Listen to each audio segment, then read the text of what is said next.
Gjermania beson se Shqipëria mund të përmbyll me sukses të gjithë kapitujt e negociatave të antarësimit me Bashkimin Evropian brenda vitit 2027.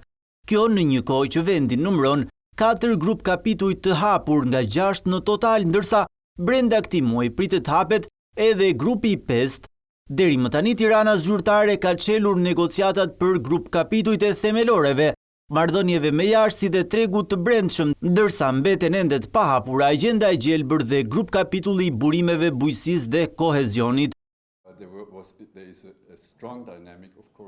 Duhet ta përgëzoj Shqipërinë dhe qeverinë shqiptare për hapjen e 4 prej këtyre 6 grup kapitujve në 8-9 muajt e fundit, që nga tetori i vitit kaluar. Ky është një shans shumë i mirë, dhe ajo që mund të shohim në një nivel teknik është se ekipi negociator po bën një punë shumë të mirë, sepse tashmë këto 4 kapituj në 9 muaj janë një rekord. Jam shumë i bindur se me këto kapacitetet të ekipit të Tryezës, pjesa tjetër e grup kapitujve do të hapet deri në fund të vitit. Pavarësisht progresit që po bëhet në rrugën drejt integrimit, ambasadori Bergner thot se vendi duhet të përqendrohet në çështjet që lidhen me shtetin e së drejtës dhe luftën ndaj korrupsionit. Fokusoheni shumë në çështjet që janë ngritur, për shembull në raportin e fundit të progresit të Bashkimit Evropian të vitit kaluar, që janë fusha të ashtu quajtura baza, që është sundimi i ligjit dhe qeverisja dhe lufta kundër korrupsionit. Këto janë çështje që gjithashtu konsiderohen shqetësuese për shumë shqiptarë me të cilët flas.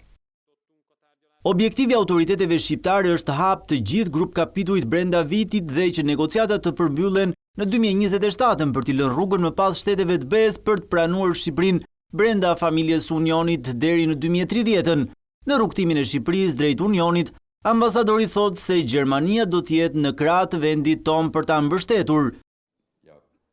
Ne do të shqyrtojmë çështje si partneritetet administrative në çdo kuptim të mundshëm për të forcuar kapacitetet administrative. Dhe jam shumë i lumtur që e ndajmë këtë fokus me qeverinë. Ata janë zotuar ta bëjnë këtë, për të trajtuar këto çështje që shqetësojnë edhe shumë njerëz shqiptar me të cilët flas. Jam shumë i bindur se Shqipëria mund të arrijë mjaft nga objektivat që i ka vënë vetes, dhe ne do ta shoqërojmë Shqipërinë në këtë rrugtim. Komentet ambasadori gjerman i bëri gjatë një inspektimi të projekteve të mbështetura nga KFV gjermane dhe GIZ në disa qytete të Shqipërisë.